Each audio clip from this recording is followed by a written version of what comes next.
제11장 깨달음 1. 시키는 자. 이 공부를 하다 보면 간혹 마음속에서 엉뚱한 것이 튀어나올 때가 있다.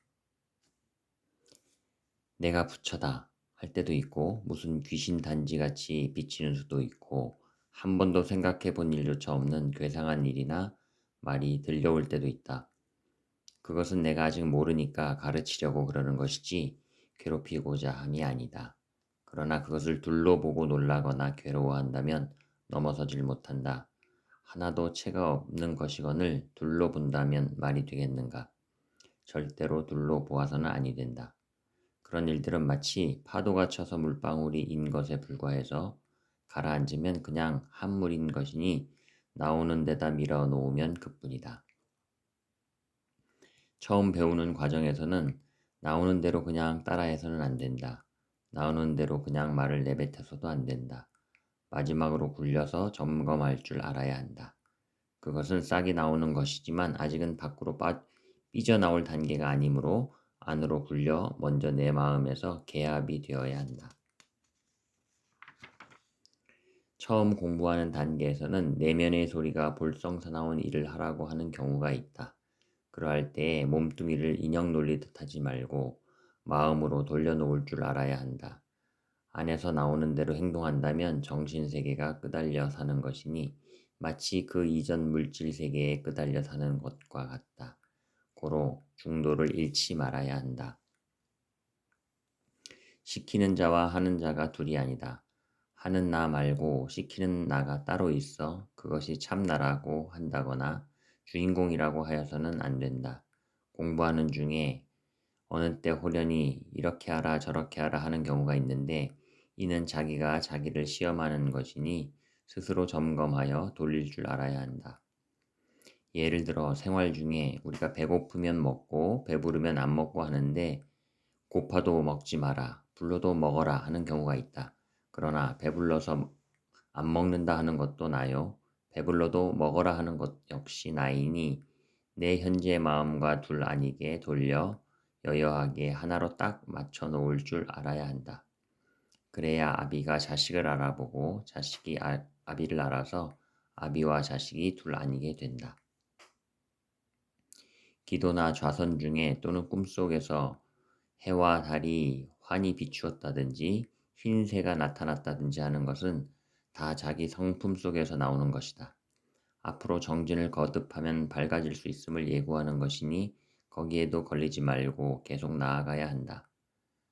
또 수행 중에는 별의별 일이 다 있어서 신통이 열리기도 하고 부처나 옛 조사 혹은 조상, 귀신이 보이거나 심지어는 허공에서 설법하는 소리까지 들리기도 한다.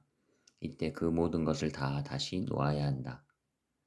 닥치는 대로 뚫고 나가라. 닥치는 대로 집어삼키고 나아가라.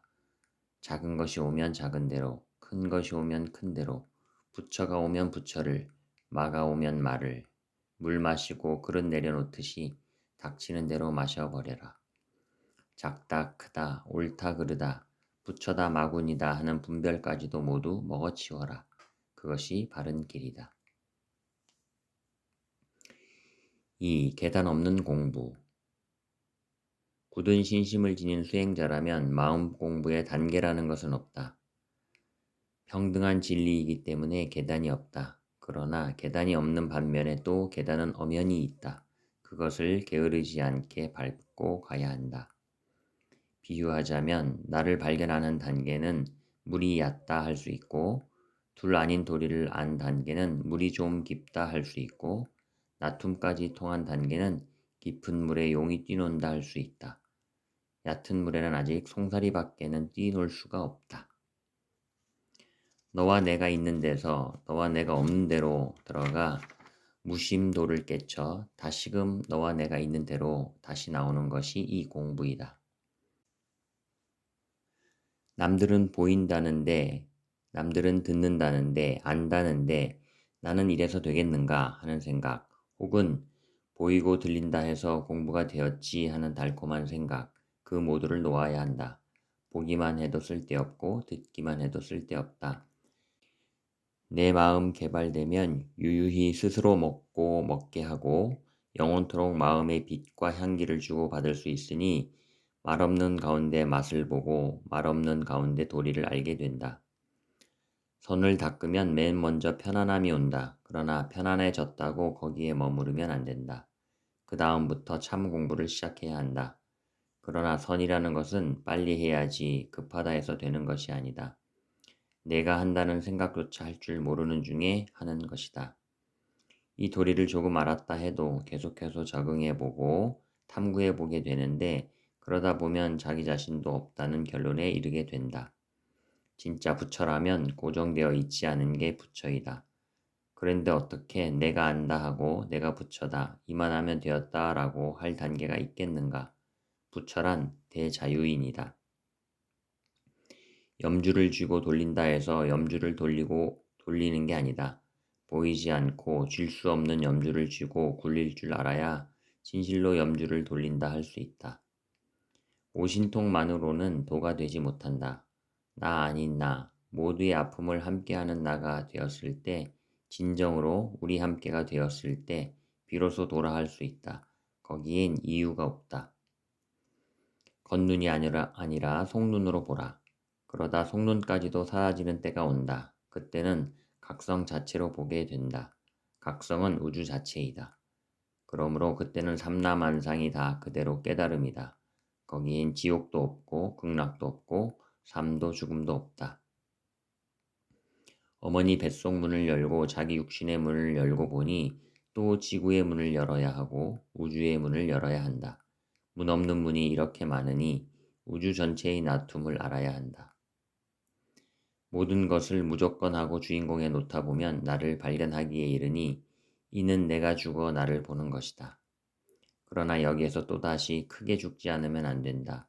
나를 발견하고 난 다음에는 어떠한 신호가 올 때도 있고 혹은 어떤 것이 보이거나 들릴 때도 있는데 결코 거기에 속아서는 아니 된다. 비록 오신통이 열렸다 해도 그것은 도가 아닌 때문이니 혹은 보이고 혹은 들린다 하여 내가 보았노라, 내가 들었노라 한다면 거기에 걸려서 죽은 줄 알았던 내가 되살아나게 된다. 그렇게 되면 더욱 어두워지는 수가 있다.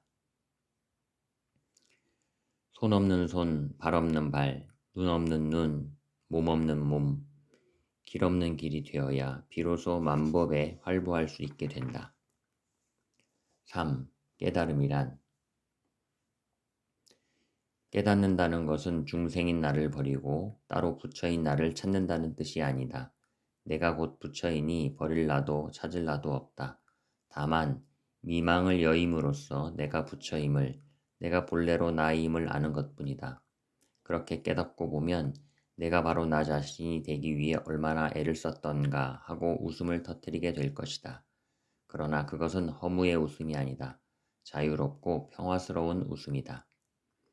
생멸의 세계에 있으면서도 생사에 물들지 않는 것, 이 세상 버리고 다른 세상에 가는 게 아니고 번뇌를 끊어 새로운 깨달음을 여는 게 아니라 번뇌가 곧 깨달음인 줄 아는 것, 지금 번뇌 망상하고 걱정하는 나 이외에 어떤 절대화가 있는 게 아니라 생각하고 듣고 망상 떨고 하는 이 자체가 한마음인 줄 아는 것, 그것이 깨달음인 것이다.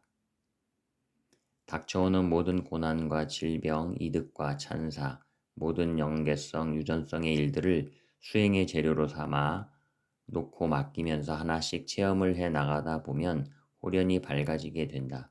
호련히 밝아지면 그때는 어느 하나 독불장군이 없고 모든 게 따로따로가 아니니 성씨도 한 성씨요, 본도 한 본이요, 조상도 한 조상인 줄 알아 느끼고 보고 듣는 대로 그냥 제도가 된다. 일심으로 주인공을 찾는다. 그러나 찾고 보면 주인공도 없고 찾는 그 일심도 없다. 그 공한 곳에서 오히려 묘용이 나오게 된다. 내가 없기에 내가 바로 선다. 깨친 바가 없기에 깨친 것이다. 만약 나는 깨치겠다, 나는 깨쳤다, 얻었다 한다면 깨친 바도 얻은 바도 없다. 그것은 분별로 깨친 것이요, 분별로 얻은 것에 불과하다. 부처님의 위대함도 내세울 게 없는 위대함인데 하물며 너는 너대로 깨달아 위대하고 나는 나대로 각을 얻었으니 위대하다고 하겠는가. 그러기에 항상 형상을 부처로 보지 말고 너로 보라. 그래야 부처님의 뜻을 알고 세상 법을 안다. 라고 하는 것이다. 둘 아니기에 없다고 했다. 삼계가 한 마음이요 삼세심이 일심이라 삼천대천세계가 바로 원심이다. 모든 것을 포용한 원심, 원심력이다. 전체 구정토를 왕래하고 일월성신과 더불어 같이 운행하고 공존할 수 있는 원심, 바로 그러한 위치가 되면 그냥 불이라 해도 좋고 자유인이라 해도 좋다. 대뇌의 잠재의식 쪽과 현재의식 쪽이 개합되는 그런 자리가 깨달음이다. 누진이다. 백지 한 장 사이를 넘어선다면 정말로 대인이 되어 우리의 남북통일도 가져올 것이고 세계를 융화시킬 수도 있을 것이다. 우주 법계의 성주가 부처님 자리인데 그 성주와 두루 뜻이 통하게 된다면 어느 누구도 건드릴 수 없는 자제권을 쥐게 된다. 그러므로 내 씀씀이에 의해서 내 몸이 열도 되고 백도 되고 천도 될 수 있다. 또 하나도 없으려면 하나도 없고 하나가 되려면 하나가 된다. 모습이란 형상일 뿐 실제가 아니므로 무엇이든 더불어 구를 수 있다. 자기를 알게 되면 시만으로 전체를 보게도 되고 듣게도 된다. 그래서 가섭존자가 어디서 온 줄도 알게 되고 가섭존자의 속을 파볼 수도 있게 된다. 진정으로 자기를 안다면 본래로 일체가 다 한 마음으로 통해 있음을 알게 되고 가고옴이 따로 없음을 알게 된다. 그래서 안한 존자처럼 가고옴이 없이 열쇠 구멍으로 들락날락 할 수 있다. 모든 것을 역력하게 눈 밝게 보고 귀 밝게 듣고 그러면서 순간에 뛰어넘을 수 있는 그런 능력을 가지고 있어야 한다. 그래야만 얽히고 설킨 악조건들을 풀어나갈 수 있으며 밀치고 뛰어넘을 수 있으며 유유히 여여하게 생활할 수 있으며 아주 당당히 도도하게 물 흐르듯이 살 수 있는 것이다. 생활의 모든 것을 앞뒤 둘 아니게 전부 납득하게 되면 이것이 즐겁고 좋아서가 아니라 너무도 엄청나서 그냥 옷자락 하나 걸치지 않고 다 내버리는 그런 이치가 생긴다. 마음을 깨닫는다면 만법의 원리가 내 심원 안에 다 들어있기에 모든 게 문 아닌 게 없고 시 아닌 게 없고 법 아닌 게 없고 법이 아닌 게 없다. 나를 발견하게 되면 자기 마음에서 벌써 남의 마음을 알게 된다. 사람뿐만 아니라 초목하고도 입 한 번 떼지 않고 대화로 통할 수 있게 된다. 그렇게 또 가다 보면 수없이 쫓고 쫓기며 진화해온 도리를 알게 된다. 그리 되면 풀벌레들의 살림살이 돌아가는 게 전부 우리 생활과 같다는 것이 알아지고 과거, 현재, 미래가 둘이 아닌 도리를 알게 된다. 자기 소리를 진짜로 들을 수 있다면 남의 소리를 들을 수 있고 부처님의 마음을 헤아릴 수 있다면 유생무생의 마음을 다 헤아릴 수 있다. 그러므로 전체가 내 벗, 아니 나 아닌 게 하나도 없다 하는 것이니 날아다니는 새나 산천초목이 그대로 나인 것이다. 시자와 주인이 둘 아니게 될 때 친구도 될 수 있고 부인도 될 수 있고 할아버지도 아버지도 될 수 있고 조상도 부처도 될 수 있다. 내 실상을 알면 남의 실상이 둘이 아니고 유생무생이 다 같이 공하여 돌아가는 이치를 알게 되는 것이니 어찌 아픈 데만 놔두고 고독한 데는 놔두지 않겠는가? 어찌 부모 자식 간에만 놔두고 다른 모든 것에는 놔두지 않겠는가? 이 도리를 알면 인과에 끄달리지 않고 윤회에 끄달리지 않아 가벼우니 자유롭고 안팎의 경계에 구애받지 않으니 자유롭고 나로 고정되어 있지 않으니 자유롭다.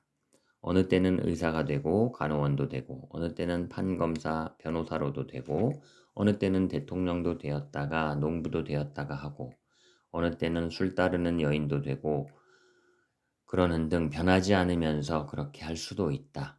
수만 가지로 무궁무진으로 화해서 만법을 굴리고 응용해도 걸릴 게 없고 탓할 게 없고 누가 추궁할 일도 없으니 자유인이라 하는 것이다. 한 가지 수학이 풀어지니 만 가지 수학이 풀리고 그래서 부처님의 자비광명은 온누리에 가득하다고 한다. 4. 죽어야 보리라. 이 공부는 죽는 공부다.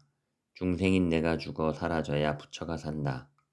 중생에서 죽음이란 두려움, 허망함이겠으나 거짓 자기가 죽어야 참 자기가 산다. 죽음은 곧 삶이다. 당혹할 것도 아까울 것도 망설일 것도 없다. 우리의 근본은 부처라서 결코 죽어도 죽지 않는다. 아무리 수십 번을 죽는다 해도 결코 죽어질 수 없는 것이 나의 근본이다. 나온 구멍으로 다시 들어가는 게 이 공부다. 죽는 공부다. 3번 죽어야 도를 이룬다. 첫 번째로 내가 죽어야 한다는 뜻은 나를 버려서 나를 얻는 소식이다. 두 번째로 또 내가 죽어야 한다는 뜻은 나와 더불어 일체를 버려서 일체를 얻는 소식이라 이 소식은 너무 광대무변하기에 말로 다 할 수 없다. 그리고 세 번째로 다시 또 내가 죽어야 한다는 뜻은 나와 더불어 일체를 버려서 일체로 놔두는 소식이다. 역시 말로 할 수 없으니 옛날 선지식들이 다만 법상을 침으로써 소식을 전하고자 했던 것이다. 3번 아닌 3번을 죽어야 나를 통달하여 도에 이른다. 1번 죽어 나를 발견하고 2번 죽어 둘 아님을 알고 3번 죽어 둘이 아니게 놔둠을 안다. 계단 없는 계단을 3계단 넘어야 한다.